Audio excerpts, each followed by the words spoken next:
To be honest with you, I didn't make this video to knock Glock off its pedestal. It's kind of foolish to think that some gunners think Glock can be ousted in terms of popularity and relevance. Regardless of how many revolutionary handguns are introduced in the market, Glock will remain Glock. It already etched its reputation among casual and professional shooters, so just get over it. Still, it is not a bad thing if you want to settle on Glock alternatives. That's your choice, and the way I see it, you actually have a lot more options than what you can probably think of. Allow me to give you a rundown. What's up, everyone? This is your boy Ted. In this episode, I will be listing some affordable yet great alternatives to popular Glock pistols in the market. Before we get underway, please remember to hit the like and subscribe buttons.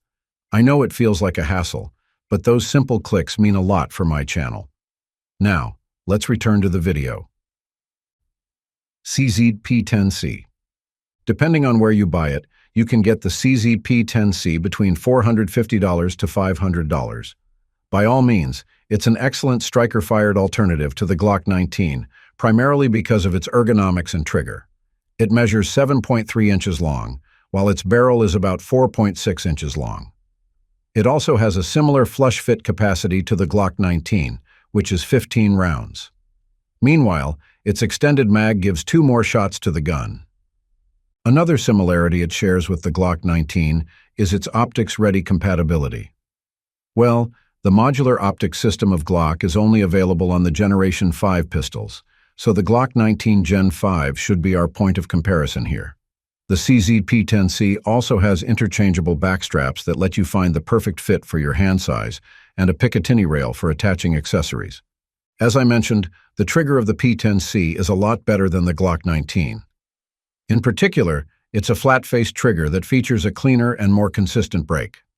There's no hint of squishiness on the trigger, and it doesn't require to be replaced at all. The ergonomics of the SIG P320 are also objectively better than those of the Glock 19. SIG really excels in this department, as exemplified by its SIG 75 pistols. The P320 has a highly aggressive grip texture, an oversized magazine release, and a non-obtrusive slide lock positioning. I should also highlight that its sights aren't plastic, they are metal, which means that they aren't prone to deformation. Canik TP9 Elite SC. There's no beating Canik in terms of value. That's something that I and many other gunners can vouch for. The TP9 Elite SC, in particular, perfectly exemplifies the reputation that Century Arms wants to establish. It's also a superb alternative to the Glock 19. It's shorter than the Glock 19, as it only measures 6.7 inches long, while its barrel is only 3.6 inches long. Since it's a little stouter than the Glock 19, its standard magazine capacity is 12+1 rounds, but it has an extended mag that gives it 15+1, so it's still a valid competitor to the Glock 19.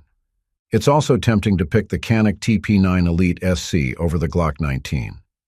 The gun is significantly cheaper, after all, with a price that doesn't even exceed $400. Perhaps the only advantage the Glock 19 has over this pistol is that it doesn't have an aftermarket. But really, who needs an aftermarket if the TP9 Elite SC already has a good trigger, sights, and overall ergonomics? The slide has already been cut for optics, and it even has a Picatinny rail for attaching lights and lasers. Anyone can appreciate the placement of the controls of this Canik pistol. They are accessible but don't interfere with its concealability. I like that it doesn't snag on my clothes, and when carried properly, it doesn't print at all.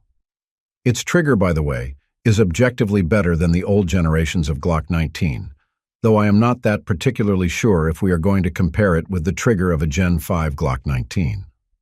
All I am sure is that this polymer, striker-fired gun will not disappoint. Sarsilmaz SAR-9.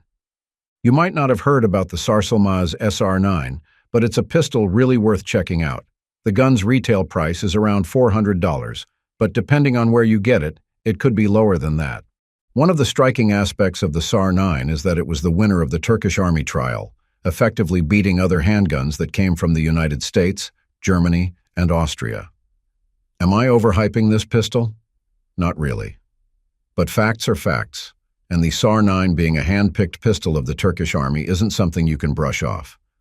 Now, for the nitty-gritty details of this pistol. First, it has a low-bore axis, which ensures its accuracy.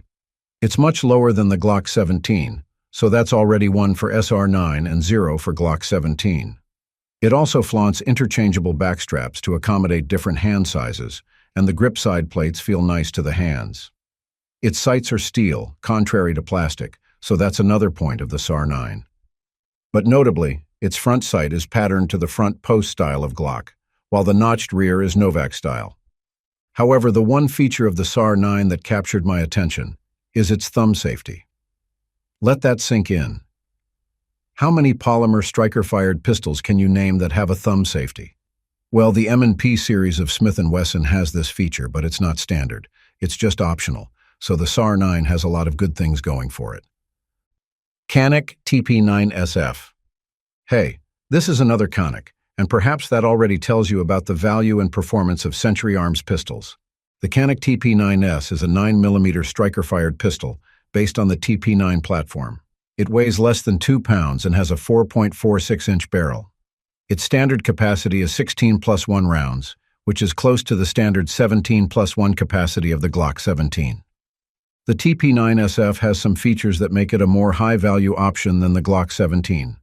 For example, its single-action trigger is arguably the best in its class. It's smooth, light, and quite consistent on its resets. There's minimal take-up, and the creep isn't that noticeable. The TP9SF also has a striker-fired indicator integrated, which further simplifies its operation. I love a visual indicator on my pistols since I'm a seeing is believing guy.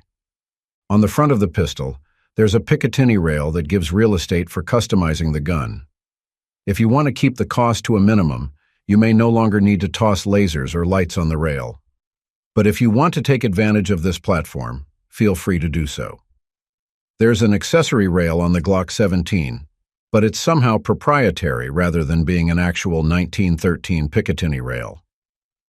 In my opinion, the TP9SF's sights and triggers are objectively better than those of the Glock 17.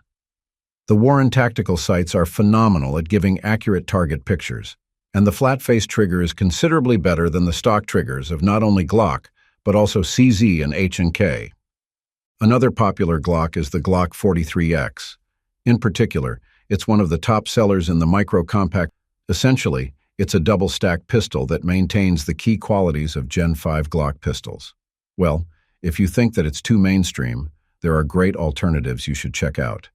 But I am just going to present one in this video, and that is the Smith & Wesson Shield Plus. Smith & Wesson M&P Shield Plus. The subcompact market is quite competitive these days, being dominated by the likes of P365, Glock 43X, and Hellcat. But certainly, there are other guns that people sleep on. I think the M&P Shield Plus is one of those guns. Pound per pound, the Shield Plus is a better choice than the Glock 43X. I mean, this is just me, but the Shield Plus handles better than the Austrian gun. It also offers the same kind of reliability as the Glock 19. It can eat everything I feed, such as 115 grain and 147 grain hollow points and FMJs. I fired over 300 rounds with this gun, and I had no malfunctions. It's dead reliable. In terms of accuracy, I don't think the Shield Plus is the most accurate out of the box among its rivals. Still, it's capable of dealing with sub-2-inch groups at 7 yards with its sights alone. For its size, this level of accuracy is pretty decent. It also helps that it has a flat-face trigger, enhanced grip texture, and good ergonomics. These things improve the shootability of the Shield Plus. With its flush-fit magazine, it has a capacity of 10+1 rounds. There's one extended mag that comes with its package, and that one holds 13+1 rounds of 9mm. The only aspect where the Glock 43X is perhaps better than the Shield Plus is customization. Aside from its sights, there's little room where you can upgrade this pistol. Thanks for watching. If you want to see more gun videos like this, just click the subscribe button and notification bell. Take care and stay safe.